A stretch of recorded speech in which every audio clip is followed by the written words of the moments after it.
Okay, stay with Meera. It's been 3 weeks since Meera had that Wednesday morning. The banking app, the familiar number, the quiet promise is that next month will be different. And here's what usually happens after a moment like that. Nothing. The enthusiasm of Wednesday morning usually dies by Friday afternoon, because motivation is a feeling, and feelings are terrible for architects. They don't build houses, they just dream about them. The feeling fades by lunchtime. Life continues. The promise to herself gets filed away with all the other promises, somewhere between genuine and forgotten. But this time, something small was different. Meera didn't make a plan. She didn't download a budgeting app. She didn't set a savings goal, or cut up a credit card, or do anything dramatic at all. She did something much smaller, and much stranger. She decided to just watch. For 1 month, she was going to write down every single thing she spent money on. Not to fix it. Not yet. Just to see it. All of it. Honestly. And what happened over that month is, I think, more interesting than any budgeting advice I could give you. My name is Nick, and if you watched the last episode, you know I spend a probably unhealthy amount of time thinking about why ordinary, sensible people end up confused by their own money. Last time, we talked about the leak. The idea that the problem usually isn't income, it's the quiet, invisible drain that takes money before it has a chance to stay. This episode is about what happens the moment you actually look at that drain. Not guessing it, not to estimate it. Look at it, directly, because there's something strange about awareness. It doesn't feel like a solution, it barely feels like doing anything at all, but it might be the single most underrated step in this entire process. Here's a question worth sitting with for a second. If you asked most people to guess what they spent on takeaway food last month, what do you think would happen? Almost everyone underestimates it. Not by little, often by quite a lot, not because they're lying, not because they're bad at math. Because spending, for most people, happens in a kind of fog.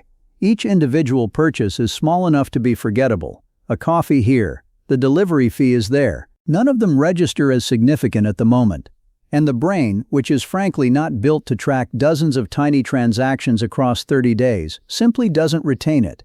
It retains the big stuff. Rent, the car payment, maybe a notable dinner out. Everything else disappears into a kind of financial fog. It's like driving a car with a dirty windshield. You're moving forward, but you're squinting the whole time, hoping you don't hit anything. You aren't in control, you're just lucky, and you cannot fix what you cannot see clearly. This is, I think, the most overlooked truth in personal finance.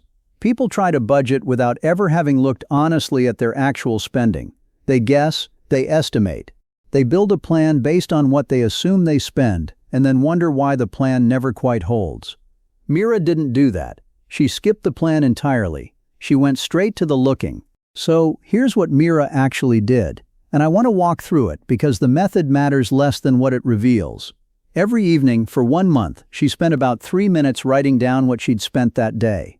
Not categorizing it, not judging it, just write it down. The amount, and what it was. Coffee, $3.50. Lunch, work at the cafeteria, $8. Streaming subscription, renewed automatically, $12.99. Petrol, $55. A birthday card and a gift for a colleague, $28. 3 minutes a day, that's it. That was the entire system. And by the end of the second week, something had already started to shift. Not in her spending, in her awareness of her spending. There's a concept in psychology sometimes called the observation effect. The simple idea that watching something changes it. Not because watching is a punishment, because watching makes the invisible visible, and visible things are much harder to ignore. Meera wasn't trying to spend less while she was tracking. She was just trying to see clearly. But seeing clearly did something on its own. By week 3, she found herself pausing, just slightly, before a few purchases. Not refusing them, just noticing them. Oh, this is going in the notebook tonight. That tiny pause was new. It hadn't been there before.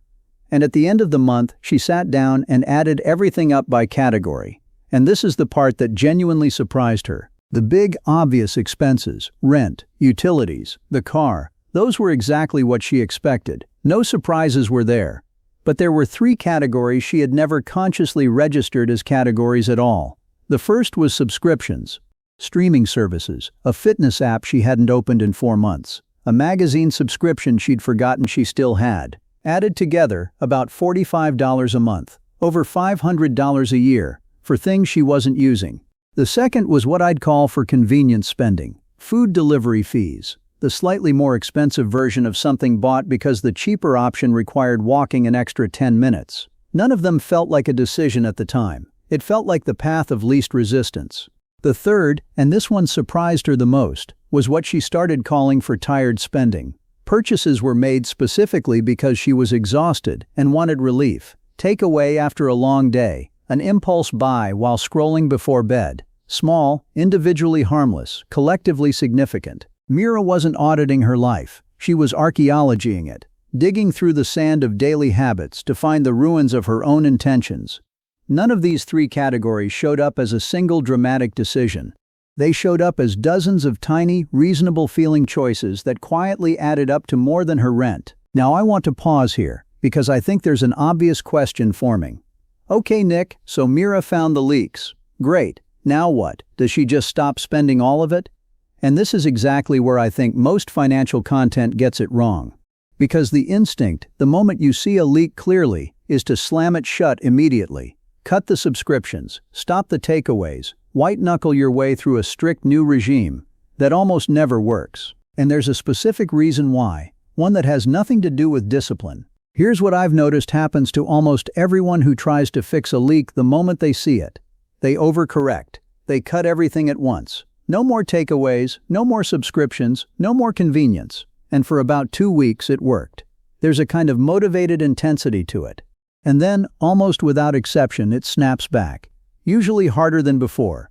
A bad week happens, the discipline cracks, and the spending that follows often exceeds what was happening before the crackdown ever started. A budget built on pure willpower is just a cage, and eventually, everyone wants to break out of a cage. The goal isn't to be a prisoner of your money.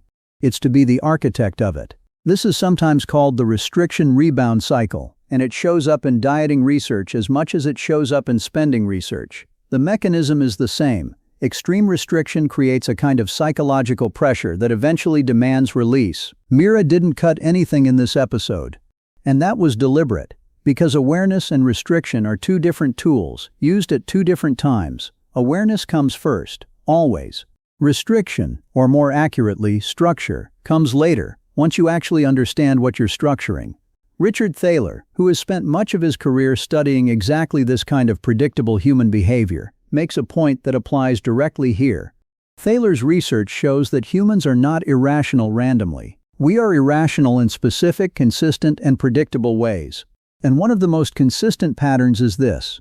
People who try to change a habit through pure willpower, without first understanding the habit's actual shape and triggers, fail at a dramatically higher rate than people who first simply observe. You cannot fix what you cannot see. And you cannot sustainably restrict what you have never honestly looked at. Meera's month of writing things down wasn't a delayed tactic. It was the actual first step, not a warm-up before the real work. The real work. Because now, for the first time, she knows exactly what she's dealing with. Not a vague sense that she spends too much. 3 specific categories. Real numbers. A clear shape to the problem. And a problem with a clear shape is a completely different thing to solve than a vague, shapeless feeling of financial guilt. Here's the part of this I think is genuinely the most important. And it's not the 3 categories, it's what happened to shame. Before this month, whenever Meera thought about her spending, there was this low background hum of guilt, a vague sense that she was somehow bad at this. That other people had it figured out, and she didn't. And here's the thing about vague guilt. It's almost impossible to act on. You can't fix "I'm bad with money." There's no first step. It's just a feeling you carry around. But I spend $45 a month on subscriptions I don't use. That's not a feeling. That's a fact. And facts have the first steps. Facts can be acted on. The month of watching didn't just reveal where the money went. It quietly converted a vague, paralyzing shame into 3 specific, completely solvable facts. Shame thrives in the dark. It grows in the space between what you think you should do and what you actually did. But the facts are cold. They don't judge. They just sit there, waiting to be used. And that conversion, from feeling to fact, is, I think, the real value of this entire episode. Not the $500 a year in unused subscriptions, although that matters too. The shift from "something is wrong with me" to "here is exactly what's happening, and here's what I can do about it." Meera closes her notebook at the end of the month, and she doesn't feel ashamed. she feels, surprisingly, a little bit curious, a little bit ready. So, back to where we started. 3 weeks after that, Wednesday morning, a month of quiet, unjudging observation. 3 specific categories. A few £100 a year that had been disappearing without permission. None of them are dramatic. None of them required cutting anything. None of it required willpower in the way most financial advice assumes. It just requires looking. And I think that's the part people skip. Everyone wants to jump straight to the system, the budget, the savings plan, the investment account. But the system you build without first looking honestly at your own patterns is a system built on guesswork. Meera now knows exactly what her drain looks like. 3 holes, roughly the same size. All of them have a quiet and reasonable feeling at the moment. She hasn't fixed anything yet, but she can see it. And that, it turns out, changes more than people expect. Before money can grow, it first has to stay. So, I want to ask you something. If you actually tracked every dollar you spent 1 month, without judging yourself, if you looked at your bank statement right now, without making excuses, which category would be your silent leak? Subscriptions, convenience, or tired spending? Meera found. Drop it below. Let's see how many of us are in the same fog. I'm genuinely curious about what people find when they finally look. And if you want to see what Meera does with these 3 categories, because seeing the leak and fixing the leak are 2 very different episodes, subscribe. Because next time, we introduce the idea that quietly changes everything that comes after it. Every dollar needs a job, and once you understand what that actually means, the drain starts closing on its own.